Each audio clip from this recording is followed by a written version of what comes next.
Hi, my name is Angie and I'm going to be discussing prayer in school. First, I would like to give you some arguments that I have found on allabouthistory.com. Those who favor the return of prayer to public schools argue the U.S. Supreme Court has replaced freedom of religion, guaranteed by the Constitution, for freedom from religion. To ban school prayer diminishes the religious freedom of students who would like to pray and forces them to act according to the dictates of a non-religious minority. The U.S. Supreme Court has misinterpreted the Establishment Clause of the Constitution. A simple and voluntary school prayer does not amount to the government establishing a religion any more than do other practices in the U.S., such as the employment of congressional chaplains or government recognition of holidays with religious significance and National Days of Prayer. School prayer would result in many societal benefits. The public school system is tragically disintegrating, as evidenced by the rise in school shootings, increasing drug use, alcoholism, teen pregnancy, and HIV transmission. School prayer can help combat these issues, would instill a sense of morality, and is desperately needed to protect our children. School prayer would address the needs of the whole person. Schools must do more than train children's mind academically.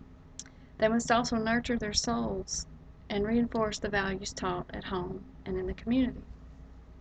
School prayer would allow religious students an opportunity to observe their religious beliefs during the school day. The U.S. Supreme Court has urged school cooperation with religious authorities, for it then respects the religious nature of our people and accommodates the public service to their spiritual needs.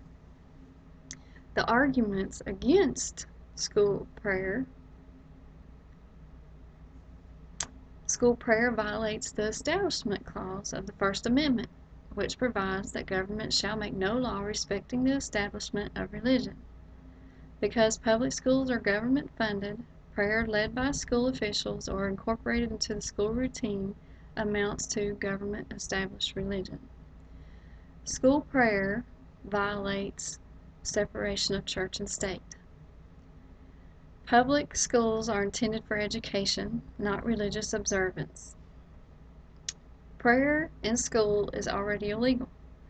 Students are already allowed to pray on a voluntary basis in a non-disruptive way, so formal school prayer is unnecessary.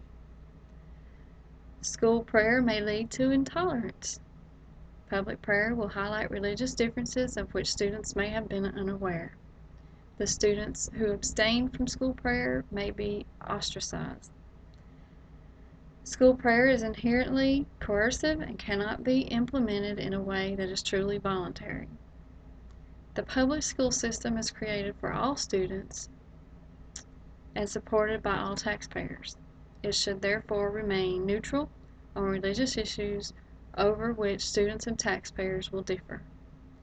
Since no formal school prayer could honor the tenets of all the religions practiced in the U.S., as well as various denominational differences, prayer is better left in the home and religious institution of the individual student's choice. A related argument is that school prayer usurps the role of parents and religious institutions who desire to provide instruction in keeping with their own beliefs.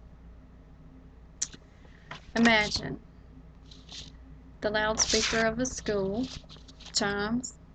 The school's principal's voice comes across the entire school asking all faculty and students to please stand for the Pledge of Allegiance, the Lord's Prayer, and God Bless America. This very pattern was the start to every weekday in Greenville Elementary. At least it was in 1979. I remember the pride I had in myself after learning every word to all three precious ways of making our class one.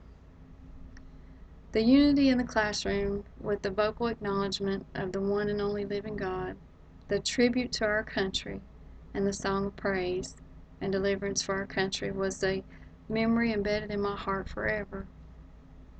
Notice I said unity earlier.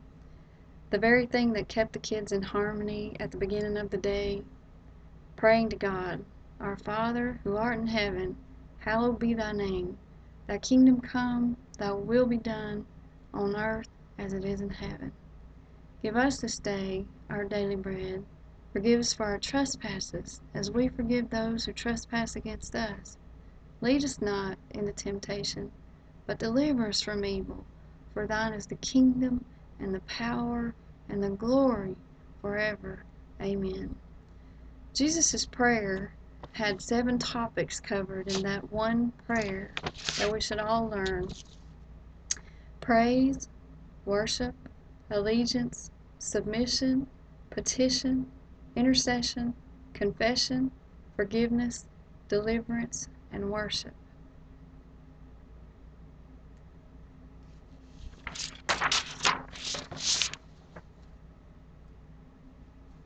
That concludes my speech tonight. I hope that you could search your heart and your soul and find which way would mean the most to you and your family. Not just the family that you can see every day, but the upcoming family. The ones that the trials will come even harder than what it has, as we all know that life has gotten harder over the years. Our children need us. They need us to make good, sound decisions. They need help. They need help at school. They need help at home. And they need good structure. Having something to believe in, a strong faith, good morals, will help them greatly throughout their life. My plea is for you to take this speech, ponder its thoughts, put them to good use, and make a good decision for your children. Not just your children, the children in the public school system, the ones that may or may not ever hear a word about God. Jesus said, "Go into all the world and preach." If we block our avenues, we're not doing what Jesus told us to do. Thank you. Have a good evening.